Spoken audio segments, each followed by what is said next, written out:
நம்ம உடம்பு முழுக்கவுமே பயந்தாங்கய்யா, வேற ஒண்ணும் கிடையாது. எதை எடுத்தாலும் என்ன, இப்படி ஆயிருமோ அப்படி ஆயிருமோ. ஒரு டூ வீலர்ல ஏறதுக்கு முன்னாடி என்ன, ஒரு நிமிஷம் ஆக்சிடென்ட் ஆயிருமோ, வருது இல்ல பயம். உங்க சொந்த வீடு, ராத்திரி உங்க வீட்டுக்குள்ள இருக்க கிச்சனுக்குள்ள என்ன பண்ணீங்க, திருடம் பூந்துருப்பானோ, பாம்பு வந்திருக்குமோ, பயம் பயம் பயம் பயம் பயம் பயம் பயம், எது எடுத்தாலும் பயம்.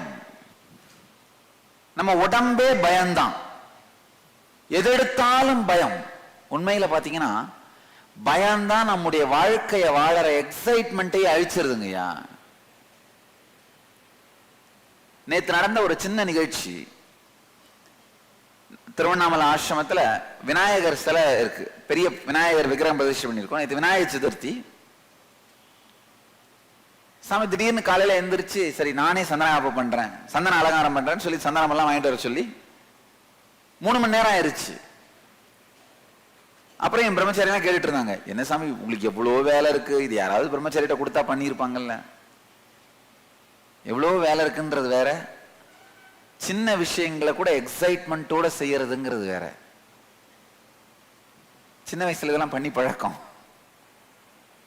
எக்ஸைட்மெண்ட், வாழ்க்கையை வாழுகின்ற எக்ஸைட்மெண்ட் அழிக்கிறதே பயம்தான்.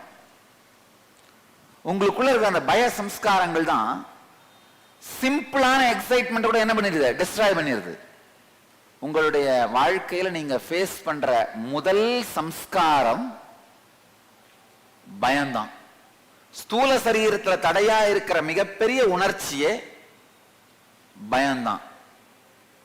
ஏகப்பட்ட பயம்.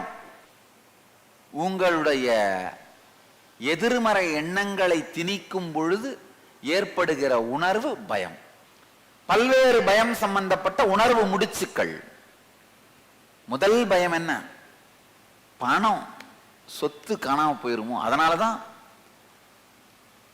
லாக்கர்ல பணத்தை வச்சு பூட்டி, அந்த லாக்கர் சாவியை இன்னொரு பீரோல வச்சு பூட்டி, அந்த பீரோ சாவியை இன்னொரு பீரோல வச்சு பூட்டி, அந்த பீரோ சாவியை இன்னொரு வீட்டுல வச்சு பூட்டி, அந்த வீட்டு சாவியை நீங்க இடுப்புல வச்சிட்டு இருக்க, ஆனா லாக்கரை தூக்கிட்டு போயிட்டானுங்க. அவன் சைலண்டா அந்த லாக்கரை தூக்கிட்டு போயிட்டான். லாக்கர் அவனுக்கு, சாவி உங்களுக்கு. வெளி உலக சொத்துக்களை, பெயர் புகழை இழந்து விடுவேனோ அப்படிங்கறதான் முதல் பயம். பெயர் புகழும் ஒரு விதமான சொத்து தான், ஐடென்டிட்டி அதுவும் ஒரு விதமான சொத்து தான். இந்த பயத்தால என்ன பண்ண முடியுமா? இந்த பயத்தோடயே வாழ்ந்தீங்கன்னா எந்த செயல்லையுமே முன்னேற மாட்டீங்க. ரிஸ்க் எடுக்கலைன்னா லைஃபே வாழ முடியாது. ஐயா, சுவாசம் பண்றதே ரிஸ்க் தான். எப்ப வேணா உள்ள போன வெளியே வராம என்ன போயிடலாம்ல, சொல்லுங்க. இந்த ஹாலுக்குள்ள உட்காந்துருக்கிறது ரிஸ்க் தான். எப்ப வேணா ஒரு சின்ன இடத்துல உட்காந்து ஆள் இடிஞ்சு விழுந்தா என்ன பண்ணுவீங்க? எல்லாமே ரிஸ்க் தானே. ஆனா நம்ம என்ன நினைக்கிறோம், இல்ல இல்ல போயிருச்சுன்னா என்ன பண்றது. நல்லா தெரிஞ்சுக்கோங்க, சமூகத்துக்கு சேவை பண்ணுங்க. ஆனா நீங்க நல்லவனா கெட்டவனான்ற முடிவு பண்ற உரிமையை சொசைட்டி கொடுக்காதீங்க. நீ நல்லவன் சொல்லுவ அப்படிங்கிறதுக்காக நான் சேவை பண்ணல. எனக்கு ரொம்ப ஆனந்தமா இருக்கு, இருக்கிறத உலகத்தோடு பகிர்ந்துக்கலான்றதா வேலை பண்றேன். எனக்கு ஒண்ணு நல்லது நடந்தது அப்படின்னு போது அந்த ஆனந்தத்தை பகிர்ந்து கொள்வதற்காக மட்டும்தான் இந்த இயக்கத்தை நடத்துகிறேன், வேற ஒண்ணுத்துக்காகவும் இல்லை.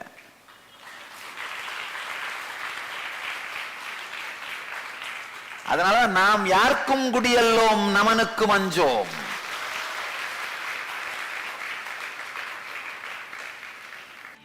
நல்லா தெரிஞ்சுக்கோங்க. அந்த மாதிரி வாழும் பொழுது மட்டும்தான் நீங்கள் உங்களை யாரும் தாக்க முடியாத கோட்டைக்குள் வாழ்வீர்கள்.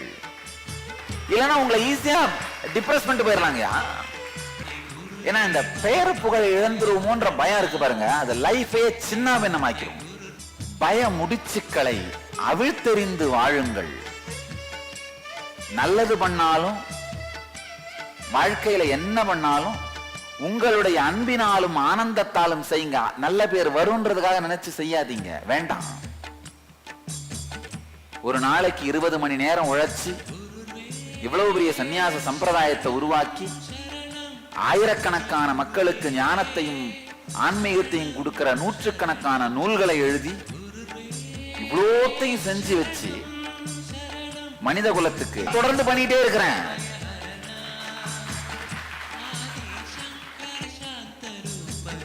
இதை நான் ஆனந்தத்தோடு என் வாழ்க்கை முறையாக அமைத்துக் கொண்டேன். இப்படித்தான் வாழ்வேன். அதனாலதான் கவலை இல்லாம இருக்கேன். உங்க வாழ்க்கையிலையும் மிக தெளிவாக முடிவெடுங்கள். பயம் சார்ந்த உங்களுடைய முடிவுகள் மாறாதவைகளாக இருக்கட்டும்.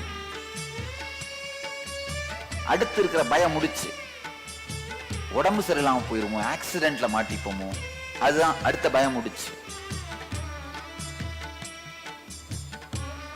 அடுத்தது உங்களுடைய அன்பிற்கு உரியவர்கள், சொந்த பந்தங்கள், அப்பா, பையன், அண்ணன், தம்பி யாராவது செத்து போயிடுவாங்களோ, இவங்க செத்து போயிட்டா என் லைஃப் என்ன ஆகும்? இதெல்லாம் தாண்டி கடைசி பயம் என்னன்னா தெரியாததை பத்தி பயப்படுறது, இருட்டை பார்த்து பயப்படுறது, மரணத்தை பார்த்து பயப்படுறது, சில நேரம் கடவுளை பார்த்து கூட பயப்படுறது, தெரியாத விஷயங்களை கண்டு பயப்படுதல்.